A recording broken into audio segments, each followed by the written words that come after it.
Bismillahirrahmanirrahim. Assalamualaikum warahmatullahi wabarakatuh. Saya Rizky Eka Puspitasari akan menjelaskan tentang program audit PT Fast Food Indonesia Tbk. Yang akan dibahas yaitu bab 1 pendahuluan, bab 2 pembahasan, dan bab 3 kesimpulan. Bab 1 pendahuluan. Yang akan dibahas gambaran umum KPI Purwanto Sukoro dan Surya, yang kedua gambaran umum PT Fast Food Indonesia Tbk, definisi auditing prosedur, audit dan bukti audit, ini akan dibahas di tinjauan pustaka. Kemudian ada gambaran umum dari KAP, EY, Purwantono, Sungkoro, dan Surya. Ernst & Young adalah firma jasa profesional multinasional di Britania Raya. EY merupakan salah satu firma jasa profesional terbesar di dunia dan merupakan salah satu dari firma audit Big Four. EY memiliki secara panjang sejak tahun 1849, sewaktu pendirian Harding & Colleen di Inggris. Firma saat ini terbentuk melalui merger Ernst & Winnie dan Arthur Young & Co. pada tahun 1989. Firma ini dikenal sebagai Ernst & Young sampai tahun 2013 belum melakukan pergantian merek menjadi EY. Di Indonesia, EY berafiliasi dengan KAP Purwantono Sungkoro dan Surya. KAP Purwantono Sungkoro dan Surya merupakan salah satu kantor akuntan publik terdepan dan terbesar di Indonesia dengan afiliasi Ernst & Young. Kemudian Ernst & Young memiliki 190.000 karyawan dan lebih dari 700 kantor di lebih dari 150 negara. EY menyediakan jasa asuransi. Maksudnya jasa asuransi mencakup audit keuangan, pajak, konsultasi, dan jasa advisory untuk perusahaan. Setiap negara anggota EY dikelola sebagai bagian dari salah satu dari 3 area. Ini berbeda dari jaringan jasa profesional lainnya yang dikelola secara lebih terpusat. Ketiga area tersebut meliputi Eropa Timur, Tengah, India, dan Afrika. Kemudian area yang kedua ada Amerika dan area yang ketiga yaitu Asia Pasifik. Di Indonesia, Ernst & Young yang berafiliasi dengan KAP Purwantono Sungkoro dan Surya memiliki 26 partner yang tersebar di seluruh wilayah Indonesia. Kantor Ernst & Young Purwantono Sungkoro dan Surya berlokasi di Jalan Jenderal Sudirman, RT 5, RW 3, Senayan, Kecamatan Kebayoran Baru, Kota Jakarta Selatan. Kemudian ada gambaran umum mengenai PT Fast Food Indonesia. PT Fast Food Indonesia merupakan perusahaan yang bergerak di sektor perdagangan, jasa dan investasi, khususnya subsektor hotel, restoran, dan pariwisata. Pada tahun 1978, perseroan didirikan setelah Gray Group memperoleh hak laba merek KFC untuk seluruh Indonesia dari Kentucky Fried Chicken Corporation. Tahun 1978, pembukaan gerai KFC Indonesia pertama yaitu KFC Melawai yang berlokasi di Melawai, Jakarta Selatan. Tahun 1993, PT Fast Food Indonesia go publik di Bursa Efek Indonesia. Tahun 2009, PT Fast Food Indonesia mulai berfokus pada gerai freestanding untuk meningkatkan visibilitas merek KFC dan menyediakan internet corner, service booth, dan KFC Coffee. Tahun 2011, perseroan memperoleh peringkat IDAA dari PT Pemeringkat Efek Indonesia, Previndo, mencerminkan kemampuan perseroan yang sangat kuat untuk memenuhi liabilitas keuangan jangka panjang obligasi pada saat jatuh tempo. Tahun 2012, perseroan tersertifikasi dan menerapkan sistem manajemen mutu ISO 9001-2008 dari International Organization of Standardization melalui lembaga sertifikat SGS Indonesia untuk beberapa gerainya dan berkelanjutan terus ke gerai lainnya. Kemudian, pada tahun 2015, PT Fast Food Indonesia memperkenalkan model gerai skala kecil yang disebut dengan KFC Box untuk menembus area perdagangan yang kecil. Tahun 2017, perseroan memperbarui Quality Management System ISO dari versi ISO 9001-2008 menjadi ISO 9001-2015. Tahun 2018, untuk memberikan kenyamanan kepada pelanggan sejalan dengan perkembangan teknologi, perseroan memperkenalkan sistem pemesanan dari meja menggunakan tablet dan menyediakan kios stand yang biasa digunakan untuk pemesanan dan pembayaran langsung supaya pelanggan tidak perlu mengantri ketika memesan makanan. Peluncuran dilaksanakan beberapa toko yang baru dibuka sehingga dapat mempercepat layanan. Pada tahun 2019, perseroan sudah mengoperasikan total 748 gerai yang tersebar di 34 provinsi dan yang lebih dari 169 kota-kota di Indonesia dan mempekerjakan 16.968 karyawan dengan hasil pendapatan lebih dari 6,71 triliun selama periode yang sama. Untuk struktur organisasinya, yaitu ada pemegang saham, kemudian ada dewan komisaris, di sini ada penghubungnya itu komite audit atau komite independen internal, kemudian direksi, ada penasehat, kemudian ada general manager. Di sini general manajernya terdiri dari 4 general manager. Yang pertama yaitu general manager business development, gerai manager operasi, kemudian general manager financial dan administration, general manager human resource and general affairs, dan general manager marketing. Kemudian ada quality assurance and food innovation technology manager, internal audit manager, system development manager. Kemudian untuk dewan direksi dari PT Fast Food Indonesia, direktur utamanya yaitu Ricardo Gelay, lulusan Fakultas Ekonomi Universitas Om San Francisco di California, USA, bergabung pada perseroan tahun 1990. Kemudian ada Ferry Novia Yos Putra, lulusan Fakultas Ekonomi Universitas Kristen Indonesia di Jakarta, bergabung di perseroan sejak tahun 1995. Kemudian ada Justinus Dalimin Juwono sebagai Direktur 1, lulusan Fakultas Ekonomi Universitas Krishna Dipaya di Jakarta, bergabung pada perseroan pada tahun 1978. Kemudian ada Cahyadi Wijaya, Direktur kedua, lulusan Fakultas Ekonomi dan Bisnis Trisakti di Jakarta, dan lulus program Master Akuntansi Universitas Indonesia di Jakarta. Bergabung sejak tahun 2014. Kemudian ada Fabian Galail, Direktur ketiga, lulusan Financial and Marketing Boston University di Massachusetts, Amerika Serikat. Bergabung sejak tahun 1994. Kemudian ada Adi Indrawan, Direktur keempat, lulusan Fakultas Ekonomi Universitas Indonesia di Jakarta, bergabung pada perseroan tahun 2005. Kemudian ada Sivan Simpandi, warga negara India, lulusan Magister Administrasi Bisnis dari MTRI Business School, Melbourne, Australia, bergabung pada perseroan sejak tahun 2018. Sejak tahun 2013. Omar Lutfi Anwar, Direktur IDAT Afiliansi, lulusan Golden Gate University San Francisco, MBA Banking and Financial tahun 1988. Ia juga menjabat sebagai sebagai komisaris di PT Bakri Capital Indonesia, komisaris PT Cakrawala Andala Televisi, dan komisaris PT Visi Media Asia Tbk. Ada tinjauan pustaka. Sebelum kita bahas tinjauan pustaka, di sini ada pemegang saham PT Fast Food Indonesia Tbk tahun 2019. Untuk saham lebih dari 5%, ada PT Galea Pratama. Jumlah sahamnya sebesar 874.668.855 dengan persentase 43,84%. Yang kedua ada PT Indroterra Makmur International Tbk dengan jumlah saham 715.057.746 dengan persentase 35,84%. Kemudian untuk kelompok memegang saham kurang dari 5% itu pada masyarakat sebesar 405.411.978 dengan persentase 20,32%. Untuk anggota direksi dan anggota dewan komisaris tidak memiliki saham. Jadi total saham PT Fast Food Indonesia sebesar 1.995.138.579. Untuk saham dalam portfolio yaitu sebesar 5.984.861.421. Kemudian kita akan bahas tinjauan pustakanya. Ada definisi audit. Menurut Ernst, Eldredge & Beasley tahun 2006, auditing adalah pengumpulan dan pengevaluasian bukti informasi untuk menentukan dan melaporkan tingkat kesesuaian antara informasi yang didapat dengan kriteria yang telah ditetapkan. Menurut A Statement of Basic Accounting Concept, auditing ialah suatu proses sistematis untuk menghimpun mengevaluasi bukti-bukti secara objektif mengenai asersi-asersi tentang bagaimana tindakan dan kejadian ekonomi untuk menentukan tingkat kesesuaian antara asersi-asersi tersebut dengan kriteria yang telah ditentukan dan menyampaikan hasilnya kepada para pemakai yang kepentingan. Untuk bukti audit. Bukti audit adalah bukti yang dikumpulkan oleh auditor untuk menentukan apakah laporan keuangan disajikan sesuai dengan standar laporan keuangan yang berlaku, sesuai dengan PSAK, dengan framework laporan keuangan Financial Reporting Framework.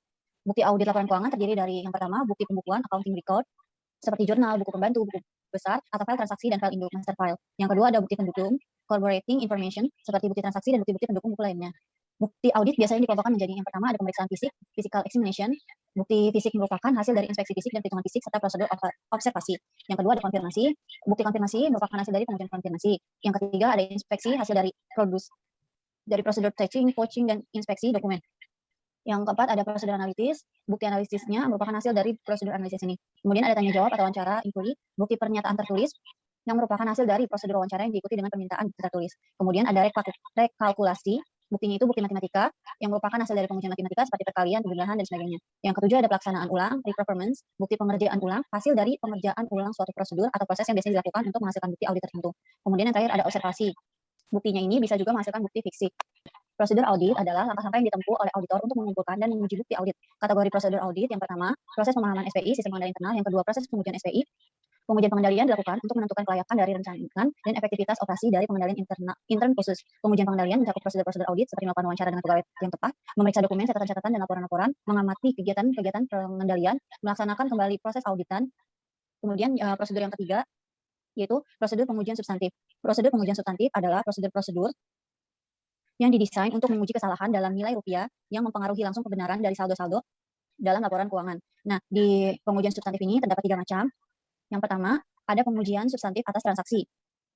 Tujuan dari pengujian substantif atas transaksi yaitu untuk menentukan apakah semua tujuan audit berkaitan dengan transaksi relate, audit objektif, telah terpenuhi untuk setiap kelas transaksi. Yang kedua, ada prosedur analisis. Prosedur analitis mencakup perbandingan dengan jumlah yang diharapkan yang disusun oleh auditor. Biasanya juga prosedur analitis mencakup perhitungan rasio-rasio oleh auditor untuk membandingkan dengan rasio tahun lalu dan data lain yang berhubungan. Yang ketiga, pengujian terinci atas saldo. Pengujian terinci atas saldo memusatkan perhatian atas saldo-saldo akhir, buku besar untuk laporan realisasi, pendapatan, dan belanja, serta neraca. Kemudian ada bab 2 yaitu pembahasan untuk prosedur pengujian audit untuk pengujian pengendalian pengujian substantif atas transaksi siklus penjualan PT Fast Food Indonesia secara umum. Dari seluruh prosedur tersebut, seluruh tujuan audit yang berkaitan dengan transaksi terpenuhi. Yang pertama itu ada penjualan dicatat adalah yang benar-benar terjadi dikirim ke pelanggan dan fiktif, itu keterjadian. Di sini prosedur untuk pengujian pengendaliannya yang pertama menelusuri nomor faktur penjualan tertentu dari jurnal penjualan ke pesanan pelanggan dan memeriksa nama pelanggan, deskripsi produk, kuantitas, tanggal, dan persetujuan kredit. Kemudian ada prosedur ke-8B, kemudian ada prosedur yang ketiga yaitu mengamati apakah laporan bulanan telah dikirim. Untuk pengujian substantif atas transaksi penjualan, untuk tujuan audit atas transaksi keterjadian juga terpenuhi melalui prosedur yang pertama, menelaah jurnal dan file induk untuk melihat transaksi dan jumlah yang tidak biasa, menelusuri penjualan yang tercatat dari jurnal penjualan ke file dokumen pendukung yang meliputi salinan faktur penjualan di outstanding, pesanan penjualan, dan pesanan pelanggan. Kemudian Untuk transaksi penjualan yang ada telah dicatat atau kelengkapan ini merupakan tujuan audit atas transaksi. Yang kedua, itu kelengkapan juga terpenuhi.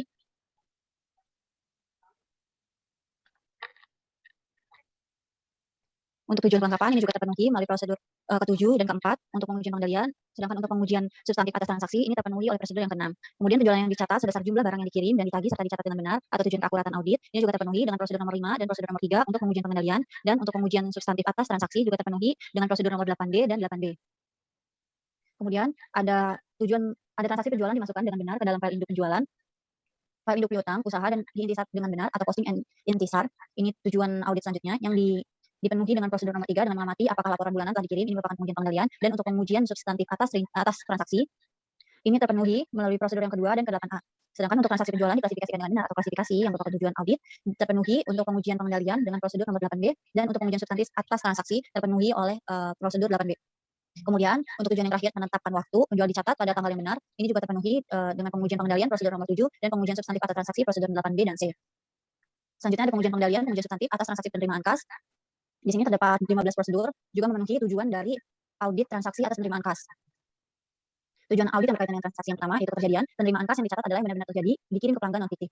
Pengujian pengendalian itu dengan prosedur nomor 3 mengamati apakah akuntan merekonsiliasi akun bank. Kemudian untuk pengujian substantif atas transaksi penerimaan kas ini terpenuhi dengan menelaah jurnal dan file induk untuk melihat transaksi dan jumlah yang tidak biasa. Kemudian dengan prosedur yang ke-12 menyiapkan bukti penerimaan kas, dan prosedur yang ke-13 menelusuri ayat jurnal penerimaan kas dari jurnal penerimaan kas laporan bank dengan menguji tanggal dan jumlah setoran atau deposito. Kemudian tujuan audit yang kedua itu kelengkapan kas yang diterima dicatat di jurnal penerimaan kas. Pengujian pengendalian itu dengan prosedur nomor 4 mengamati apakah kas di press listing dan keberadaan kas yang belum dicatat. Yang ke prosedur kelima mengamati apakah persetujuan yang terbatas digunakan pada penerimaan kas. Prosedur ke-6 mengamati apakah laporan bulanan telah dikirim, dan prosedur yang ke-7 mengamati apakah akuntan membandingkan total file induk dengan akun buku besar. Kemudian untuk pengujian substantif atas transaksi penerimaan kas terpenuhi dengan prosedur ke-9 memperoleh pressing penerimaan kas dan menelusuri jumlah ke jurnal penerimaan kas dan menguji nama, jumlah, tanggal, dan verifikasi internal. Kemudian membandingkan press listing penerimaan kas dengan salin nasib deposit dengan menguji nama, jumlah plus totalnya dari jumlah penerimaan kas ke laporan bank dan menguji penundaan setoran atau deposit. Kemudian ada tujuan keakuratan penerimaan kas disetor dan dicatat sesuai dengan jumlah yang diterima. Prosedur untuk pengujian pengendaliannya yaitu prosedur 3 mengamati apakah akuntan merekonsiliasi akun bank. Kemudian prosedur ke-6 mengamati apakah laporan bulanan telah dikirim. Prosedur ke-8 memeriksa daftar harga yang disetujui file induk persediaan untuk melihat keakuratan dan otorisasi yang sesuai. Untuk pengujian substantif atas transaksi penerimaan ini menggunakan prosedur nomor 9 dengan memperoleh list penerimaan kas dan menelusuri jumlahnya ke jurnal penerimaan kas dengan menguji nama, jumlah, tanggal, dan verifikasi internal. Kemudian menyiapkan bukti penerimaan kas. Kemudian untuk tujuan posting dan intisar, penerimaan kas dimasukkan dengan benar dalam file induk piutang usaha dan diintisarkan dengan benar. Itu menggunakan prosedur nomor 6 untuk pengujian pengendalian dengan mengamati apakah laporan bulanan telah dikirim. Kemudian untuk pengujian substantif atas transaksi penerimaan kas menggunakan prosedur nomor 2 menggunakan perangkat lunak untuk jurnal penjualan serta penerimaan kas dan menelusuri totalnya ke buku besar umum. Prosedur ke-14 menelusuri ayat jurnal tertentu dari jurnal penerimaan kas ke ayat jurnal dalam file induk piutang usaha dan menguji tanggal serta jumlahnya. Prosedur yang kelima menelusuri kredit tertentu dari file induk piutang usaha ke jurnal penerimaan kas dan menguji tanggal serta jumlahnya. Kemudian ada transaksi penerimaan kas diklasifikasikan dengan benar untuk tujuan klasifikasi. Prosedur pengujian pengendaliannya yaitu nomor 9 dengan memperoleh listing penerimaan kas dan menelusuri jumlahnya ke jurnal penerimaan kas dengan memverifikasi internal. Sedangkan untuk pengujian substantif transaksi atas penerimaan kas, prosedur yang dilakukan yaitu prosedur nomor 11 dengan memeriksa prelisting untuk melihat klasifikasi akun yang sesuai. Kemudian ada tujuan yang terakhir yaitu penetapan waktu dengan penerimaan kas dicatat pada tanggal yang benar. Prosedur pengujian pengendaliannya itu nomor 4 mengamati apakah kas di prelisting dan keberadaan kas yang belum dicatat. Kemudian untuk pengujian substantifnya menggunakan prosedur nomor 10 membandingkan prelisting penerimaan kas dengan saldo dengan salinan slip deposit dengan menguji nama, jumlah, tanggal, dan telusuri totalnya dari jurnal penerimaan kas ke laporan bank dengan menguji penundaan setoran dan deposit. Kemudian ada prosedur audit pengujian atas rincian saldo siklus penjualan dan penerimaan kas. Ini ada 10 prosedur, di mana dari 10 prosedur ini dapat memenuhi tujuan audit dari rincian saldo. Yang pertama itu ada detail in, tujuan yang pertama yaitu piutang usaha dalam actual balance sama dengan jumlah file induk terkait dan totalnya telah ditambahkan dengan benar dan sama dengan buku besar umum. Prosedur audit yang digunakan yaitu prosedur nomor 1 memperoleh actual balance piutang usaha dan menelusuri saldonya ke buku besar umum. Kemudian untuk tujuan yang kedua, eksistensi piutang usaha pada actual balance memang ada. Itu dengan melakukan prosedur nomor 2 mereview actual balance untuk piutang yang berjumlah besar dan tidak biasa, dan prosedur nomor 8 mengkonfirmasi piutang usaha dengan menggunakan konfirmasi positif. Kemudian ada tujuan yang ketiga, kelengkapan yaitu piutang usaha ada yang telah dimasukkan dalam actual balance dengan prosedur audit yaitu nomor 7 menelusuri 5 piutang dari file induk piutang usaha ke actual balance. Kemudian ada tujuan keakuratan untuk piutang usaha dalam neraca saldo sudah akurat. Prosedur audit yang dilakukan prosedur nomor 2 dengan mereview actual balance untuk piutang yang berjumlah besar dan tidak biasa, menghitung prosedur analitis yang dilakukan yang ditujukan dalam schedule audit yang dikompensasi ke depan. Kemudian mengkonfirmasi piutang usaha dengan menggunakan konfirmasi positif. Kemudian tujuan klasifikasi piutang usaha pada actual balance telah diklasifikasikan dengan benar dengan menggunakan prosedur audit nomor 4 review piutang yang tercantum dalam actual balance dan menyangkut piutang dengan pihak terkait. Kemudian ada tujuan pisah batas transaksi dalam siklus penjualan dan penagihan telah dicatat pada periode yang tepat. Prosedur auditnya dengan money management, apakah ada pihak terkait atau piutang jangka panjang yang dimasukkan dalam neraca saldo. Kemudian ada tujuan realisasi piutang usaha yang dinyatakan pada nilai realisasi dengan prosedur membahas dengan manajer kredit tentang kemungkinan penagihan piutang yang sudah lama, memeriksa penerimaan kas selanjutnya file kredit atas semua piutang yang berjumlah lebih besar selama 90 hari dan mengevaluasi apakah piutang tersebut dapat ditagih. Kemudian prosedur audit lainnya itu mengevaluasi apakah penyisian sudah memadai setelah melakukan prosedur audit lain menyangkut kolektibilitas atau ketertagihan piutang. Kemudian untuk tujuan hak, klien memiliki hal atas piutang usaha pada neraca saldo. Ini prosedur audit yang dilakukan dengan mereview materi rapat dewan direksi dan menanya manajemen untuk menentukan apakah ada piutang yang digadaikan atau difaktorkan. Kemudian untuk prosedur untuk pengujian substantif atas rincian saldo untuk observasi persediaan dan pergunangan PT Pos Indonesia itu ada 15 prosedur dan memenuhi tujuan-tujuan audit yang berkaitan dengan rincian saldo, observasi persediaan dan pergunangan. Yang pertama itu ada tujuan eksistensi, persediaan yang dicatat pada teks memang ada. Prosedur audit yang dilakukan itu prosedur audit yang pertama yaitu memilih sampel acak, nomor tag, dan mengidentifikasi tag dengan nomor yang dilampirkan pada persediaan aktual.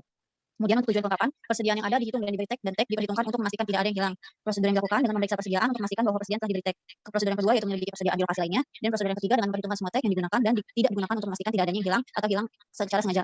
Untuk tujuan keakuratan, persediaan dihitung secara akurat, menghitung ulang perhitungan klien untuk memastikan perhitungan yang dicatat pada tag sudah akurat, kemudian membandingkan perhitungan fisik dengan file induk persediaan perpetual, mencatat perhitungan klien untuk pengujian selanjutnya. Kemudian ada tujuan klasifikasi, persediaan diklasifikasi dengan benar pada tag, dengan prosedur audit memeriksa deskripsi persediaan pada tag dan membandingkan dengan persediaan aktual, bahan baku, makanan, dan minuman serta bahan pembungkus, mengevaluasi apakah persentase penyelesaian yang dicatat pada tag untuk barang dalam proses sudah layak.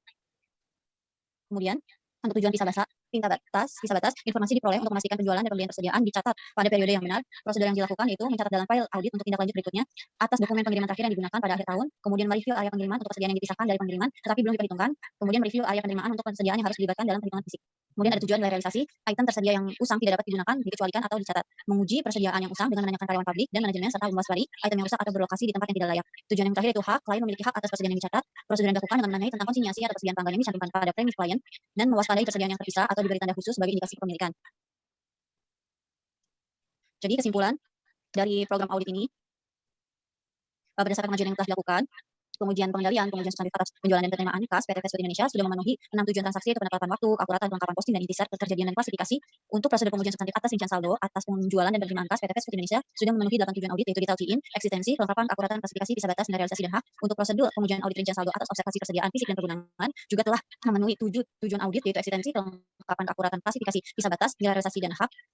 Sehingga dapat disimpulkan bahwa PT Fast Food Indonesia telah menyajikan laporan keuangan yang sesuai dengan prinsip PSAK yang berlaku. Kemudian untuk penyajian saldo penjualan, penerimaan kas, persediaan, dan perundangan tidak terdapat salah sajian material. Untuk akun-akun yang terkait juga sudah diklasifikasikan sehingga auditor dapat memberikan opini audit wajar tanpa pengecualian. Sekian presentasi dari saya. Wassalamualaikum warahmatullahi wabarakatuh.